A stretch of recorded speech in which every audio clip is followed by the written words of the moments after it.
Question क्या है, if a compound is analysed to contain 86% carbon and 14% hydrogen by mass. Question क्या है, आराम से समझना। If a compound is analysed to contain 86% carbon and 14% hydrogen by mass, the empirical formula of the compound is. आपको formula बताना है उस compound का क्या होगा अगर उसमें 86% कार्बन है और 14% हाइड्रोजन है। तो आप अपना समय लीजिए, you have 40 second to calculate this question. All the very best, करिए।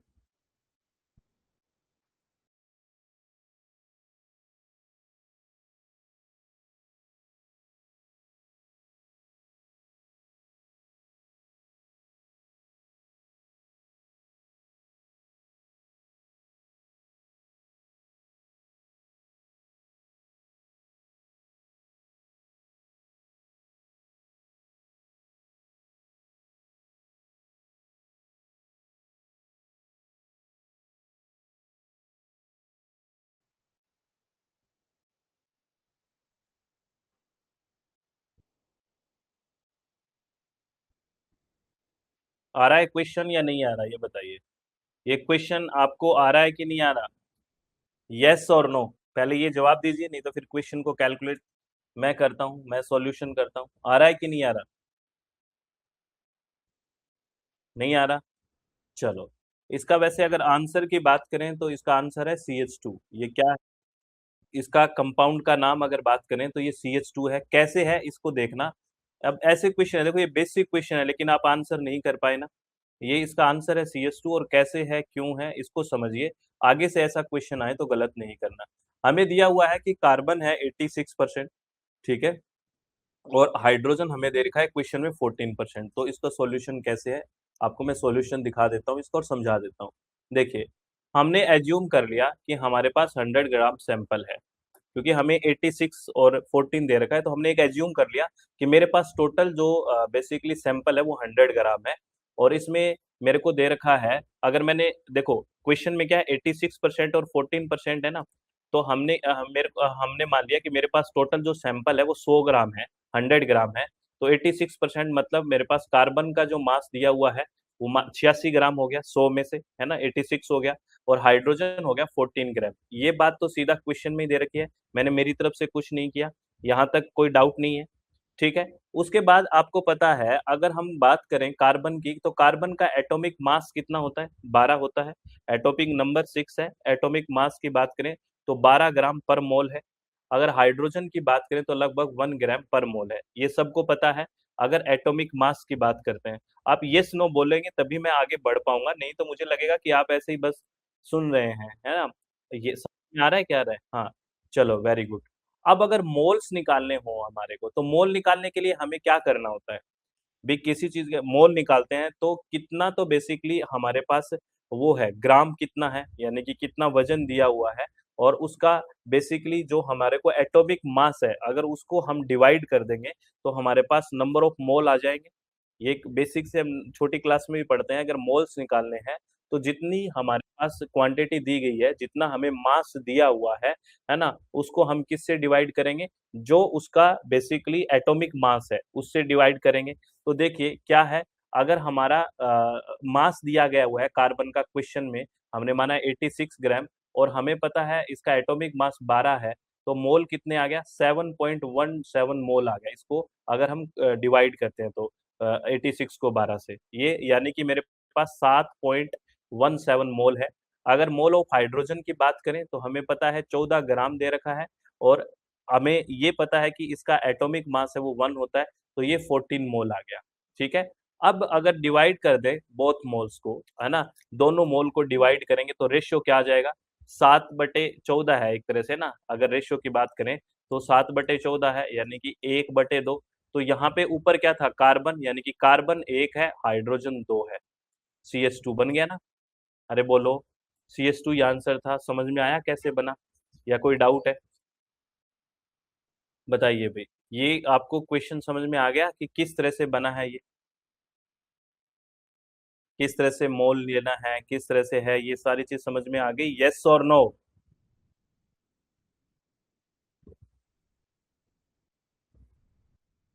रेशियो, बेसिकली मैम हमारे पास क्या आया, हमारे पास मोल आ गए, ये 7 मोल आ गए, 7.17 है तो हम 7 मोल मान लें कि कार्बन के हमारे पास 7 मोल है, ठीक है, और हाइड्रोजन के पास हमारे पास 14 मोल है, यही तो आया ना। तो हम क्या करेंगे, जो हमारे पास मोल्स आए हैं कार्बन और हाइड्रोजन के, उसको हम डिवाइड कर देंगे रेशियो।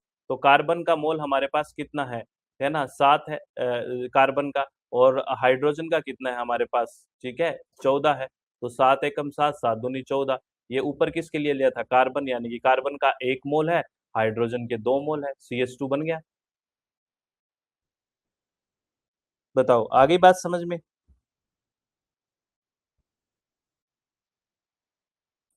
चलो आगे से इस तरह का कोई भी क्वेश्चन आएगा कर दोगे आप, इस तरह का क्वेश्चन आएंगे तो कर दोगे ना, कि किस तरह से कैसे करना है, पक्का।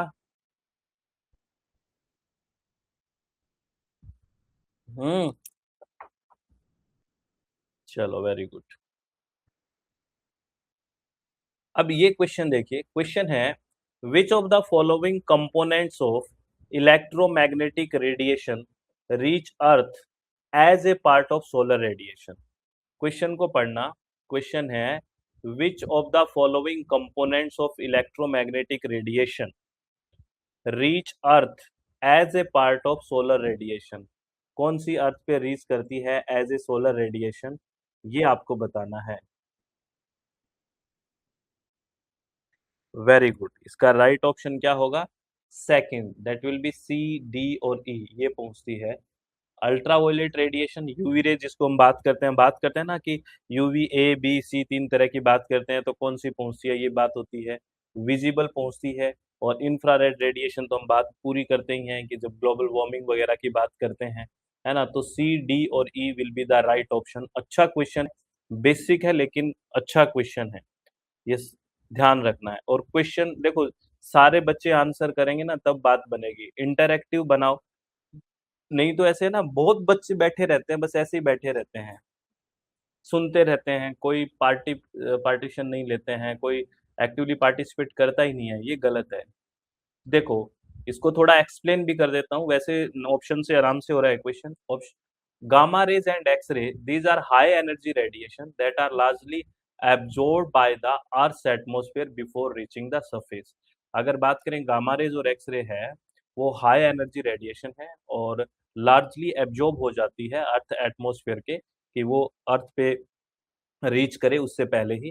Visible light, this is the range of wavelength that humans can see, consisting of colour like red, orange, yellow, green, blue and violet, ये तो पता ही है पहुंचती है। UV radiation, well UV rays are filtered out by ozone layer, a portion still reach the earth and can contribute to skin tanning and sunburn होती है उसकी वजह से, कुछ पार्ट आता है। और infrared radiation, this type of radiation is responsible to heat we feel from the sun and play a key role in regulating the earth's temperature।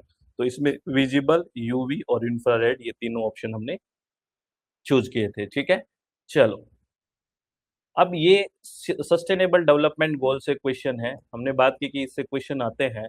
तो सस्टेनेबल डेवलपमेंट गोल लिस्ट के साथ आपको मैच करना है list 2, यानी कि कौन सा गोल का क्या मकसद है, ये आपसे क्वेश्चन है,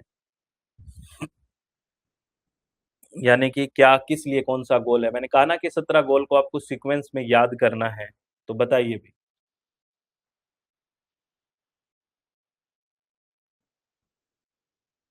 करिए आंसर।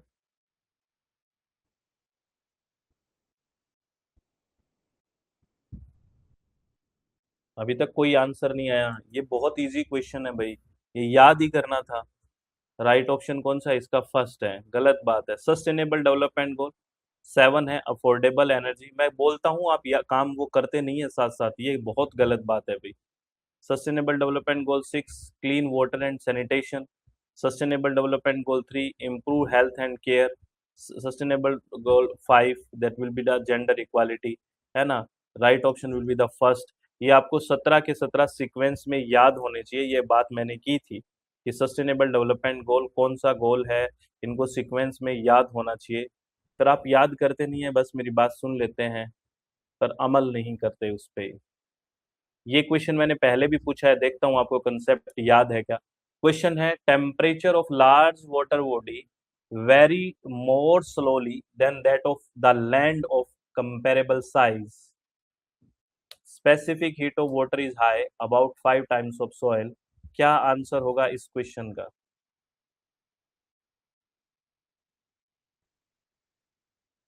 ये हमने पहले भी बात की है, वेरी गुड। इसका राइट ऑप्शन क्या हो जाएगा? इसका राइट ऑप्शन हो जाएगा फर्स्ट, वेरी गुड। इसका both A and R true and R is the correct explanation of A, है ना। Temperature of large water body varies more slowly, है ना, then that of the land of comparable size.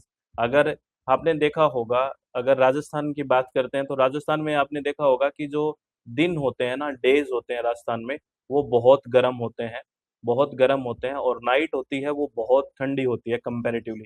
इसके पीछे कारण क्या है कि वहाँ पे सोइल है, बालू मिट्टी है ना, रेत है, तो वो जितनी जल्दी गर्म होती है उतनी ही जल्दी ठंडी होती है कंपैरेटिवली। अगर इसी से वाटर से कंपेयर करें तो बिल्कुल होती है। पानी धीरे धीरे ठंडा होता है, धीरे धीरे गर्म होता है, तो धीरे धीरे ठंडा होता है, ठीक है ना। क्योंकि इसके पीछे रीजन है, कारण है, specific heat of water is high. क्योंकि जो स्पेसिफिक हीट होती है, यानी कि 1 डिग्री सेल्सियस का चेंज करने के लिए जो हीट चाहिए वो बहुत हाई है, तो specific heat of water is high. अगर कंपेयर करें सोयल से तो 5 गुना ज्यादा होती है, इस वजह से ऐसा होता है। तो रीजन भी ठीक है, असर्शन भी ठीक है, तो बिल्कुल first option will be the right option, ये आपको ध्यान रखना है, ठीक है। चलो, और ये तो बहुत ही निहायती इजी क्वेश्चन है। In a closed ecosystem across its boundaries, जब हम सिस्टम और सराउंडिंग की बात करते हैं तो क्लोज, ओपन और आइसोलेटेड सिस्टम के बारे में बात करते हैं, क्लोज इकोसिस्टम के बारे में बात कर रहे हैं, बताइए क्या होगा?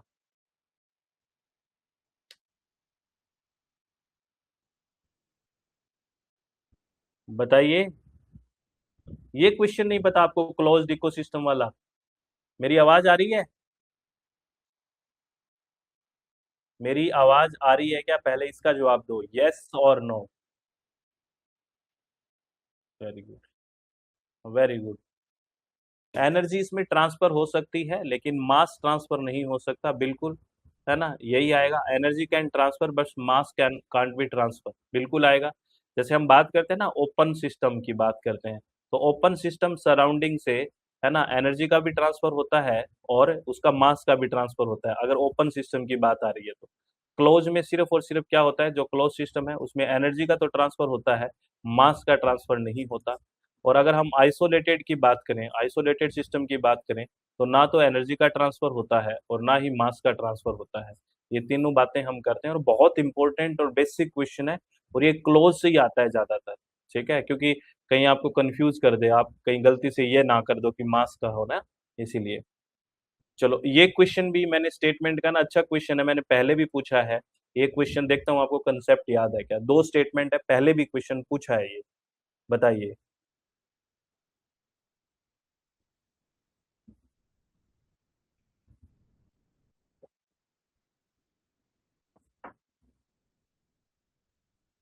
सब बच्चे आंसर करते ही नहीं है भाई, कितना ही बोलो, इसमें ओनली वन, यानी कि स्टेटमेंट ठीक है, बी वाला, है ना।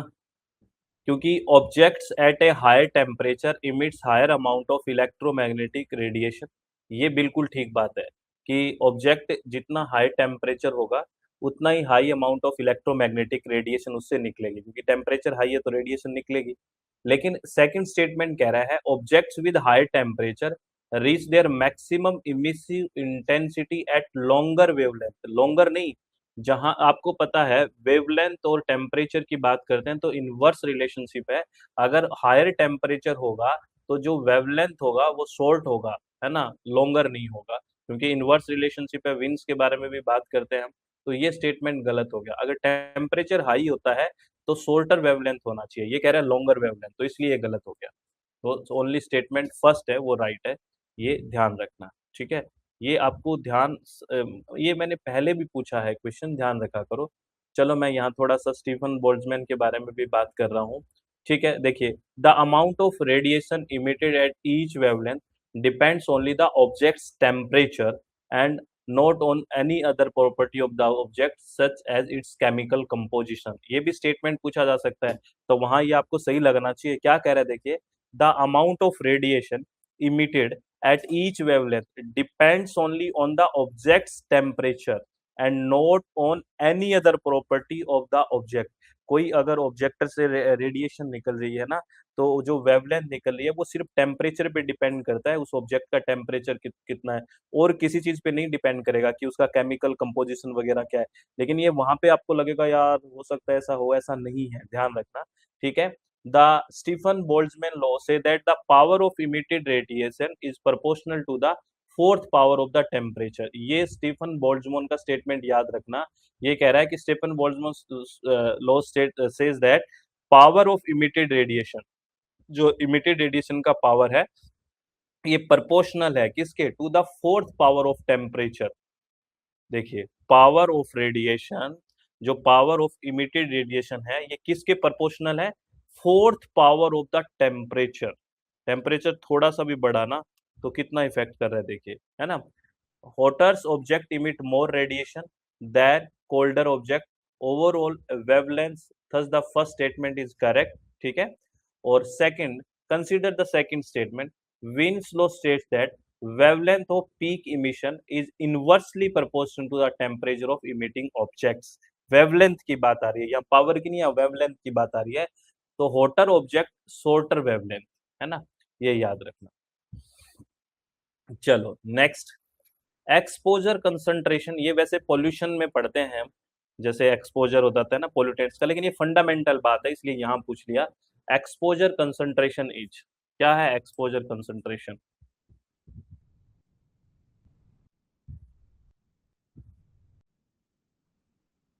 बताइए। Exposure concentration, very good. Exposure concentration क्या है, the amount of chemical present in the medium with which an organism has contact. ठीक है ना, क्या है, the amount of chemical present in the medium with which an organism has contact, याद रखना। वो that will be the exposure concentration. Exposure कहते हैं ना, आपको कितना एक्सपोजर मिला या किस कैसे एक्सपोजर में आए इसलिए कंटेमिनेशन हुआ। The amount of chemical present in the medium with which an organism has contact, that will be the exposure concentration, ये ध्यान रखना। उसके बाद ये दो स्टेटमेंट है, इनको भी देखो क्या बोल रहे हैं ये दोनों स्टेटमेंट्स को। पहला स्टेटमेंट कह रहा है halons use as fire extinguisher are bromine containing hydrogen, free substances are involve in catalytic destruction of ozone in stratosphere, आराम से पढ़ना। और सेकंड स्टेटमेंट कह रहा है in order to protect ozone layer in stratosphere use of CFC was globally replaced by SCFC HFCs followed by halons after Kyoto protocol. दोनों statement बड़े खतरनाक, बहुत अच्छे हैं, पढ़िए इनको क्या होगा।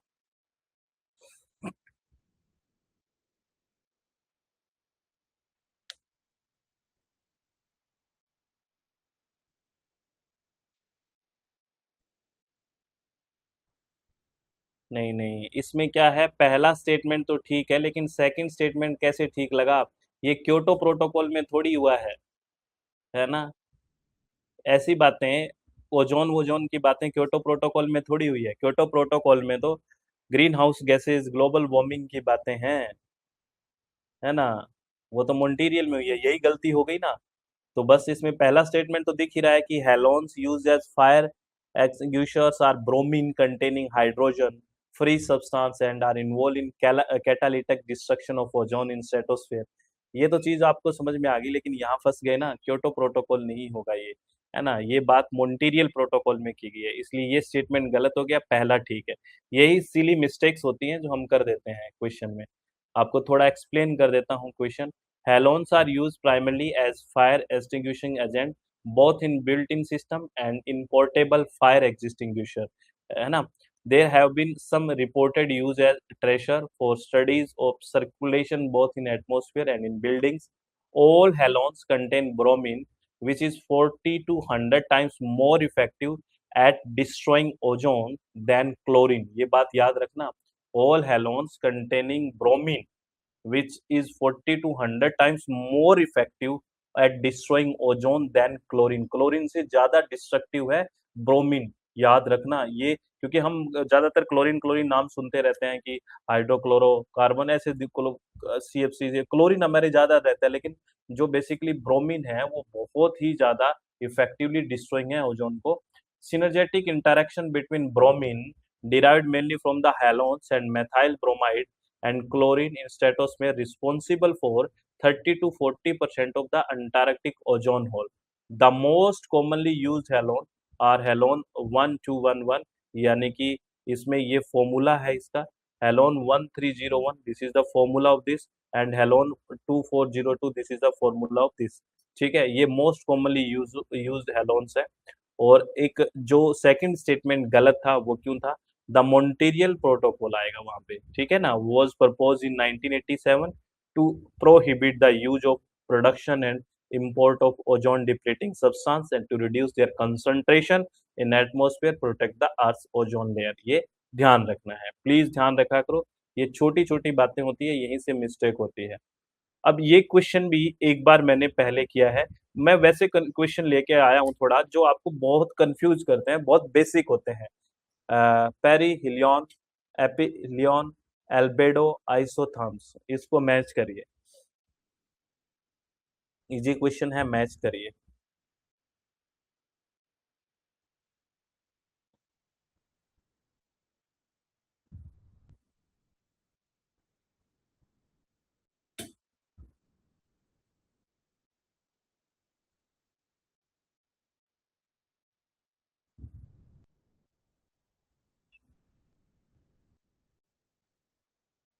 आ रहा है कोई कोई आंसर?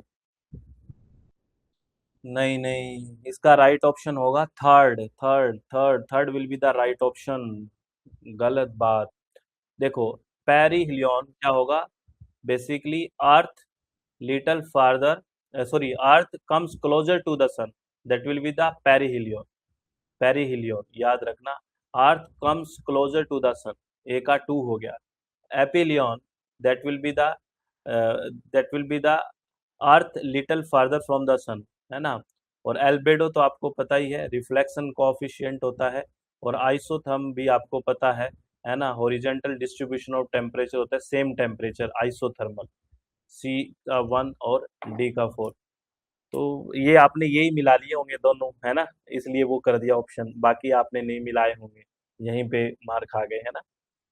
चलो कोई बात नहीं। तो आप लोगों को कैसा, मतलब अच्छा लग रहा है, सब बढ़िया लग रहा है कि नहीं लग रहा? आपको लग रहा है कि अब तैयारी हो रही है, बहुत बढ़िया हो रही है, थ्योरेटिकल पार्ट भी हम देख रहे हैं, साथ साथ क्वेश्चन भी अटेम्प्ट करने की कोशिश कर रहे हैं, तो अब लग रहा है कि आपकी तैयारी हो रही है, मतलब महसूस हो रहा है क्या आप लोगों को? मतलब वो फील आ रहा है कि नहीं आ रहा? वो फील आ रहा है तभी बात बनेगी, है ना। और एक बड़ी शिकायत है मुझे इस क्लास से, है ना, बहुत बच्चे, है ना, सारे बच्चे आंसर नहीं करते, बैठे रहते हैं बस आराम से, कितना ही बोल दो, ये नहीं कि मैंने एक बार बोला है, हर क्लास में बोलता हूँ, तो पता नहीं क्या है। चलो, note, perihelion is the point where the earth is closest to the sun. वो कितना होता है? 91.4 मिलियन माइल्स और 147 million kilometre. This occur around 3 Jan every year. Perihelion कब होता है? हर साल 3 जनवरी को होता है। और है ना, और aphelion is the when our planet reaches it the farthest point from the sun. This is the 94.5 million miles, 152 million kilometre around 4 July. ठीक है, ये ध्यान रखना। तो नेहा मैम, जहाँ प्रॉब्लम रहती है ना उसको समझने की कोशिश किया करो, पूछा करो कहाँ दिक्कत आ रही है, तभी बात बनेगी ना मैम, है ना। बिल्कुल, तभी बात बनेगी, और उसको बार बार बेसिकली क्या करोगे, रिवाइज करोगे, बार बार पेन कॉपी लेके बैठोगे, तब न्यूमेरिकल की चीजें दूर होगी। न्यूमेरिकल ऐसा नहीं है ना कि जैसे थ्योरेटिकल है समझ में आ गया बस, ऐसा नहीं है, न्यूमेरिकल करना पड़ता है हाथ से, कोशिश करो। और उतना ज्यादा बर्डन मत लो, बहुत इतना ज्यादा वहाँ पोर्शन नहीं है, लेकिन उसको समझने की कोशिश करो, साथ साथ प्रैक्टिस करो, हो जाएगा, ठीक है। तो ऑल द वेरी बेस्ट। आप हमेशा खुश रहें, अच्छे से काम करें। कल एक नए कंसेप्ट के साथ, नए चैप्टर के साथ, नए यूनिट के साथ मिलते हैं।